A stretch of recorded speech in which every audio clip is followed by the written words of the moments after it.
මචං මම මේ උඹෙන් නිකමට වගේ අහන්නේ. උඹ ඇත්තටම අන්තිමටම උඹට මුකුත්ම ඇහෙන්නේ නැතුව හිටිය කවද්ද?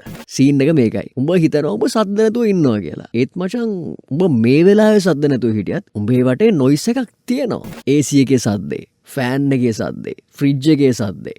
එතකොට එළිය වාහන යන සද්දේ, ෆෝන් එකේ නොටිෆිකේෂන් එනකොට එන හම් එක. එතකොට උඹේ ඔළුවේ දුවන ඕවර් තින්කින් නොයිස් එක. මේ නොයිස් එක 24/7 තියෙන හින්දා උඹේ මොළය එක ඉග්නෝර් කරන්න පුරුදු වෙලා. ඒක අලුත් සයිලන්ට් එක වෙලා. හරි. එතකොට ඒකනේ අවුල.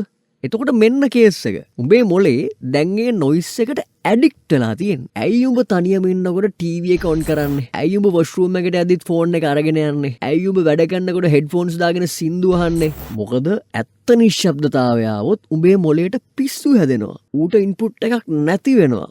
ඌට ප්‍රොසෙස් කරන්න දෙයක් නැති වෙනවා. ඒ වෙලාවට තමයි උඹේ ඇත්තම තෝට්ස්, උඹේ ඇත්තම බයවල් උඩට එන්න පටන් ගන්න. එතකොට මචං අපි මේ දාගෙන ඉන්න හෙඩ්ෆෝන්ස්, මේ බලන වීඩියෝස්, මේ ස්ක්‍රෝල් කරන සෝෂල් මීඩියා, ඒ ඔක්කොම නොයිස් එකෙන් හදපු මොකක්ද? බිත්තියක් වගේ එකක්. ඒ බිත්තියෙන් මචං අපි හැංගෙන්නේ ලෝකෙන් නෙවෙයි. අපි අපෙන්ම හැංගෙනවා. අපි හිතනවා අපි එන්ටර්ටේන් වෙනවා කියලා. නෑ මචං. අපි අපේම ඔළුවේ ඉන්න සතා නිදිය ගන්නකම් ඌට නොයිස් එක දාලා දෙනවා විතරයි.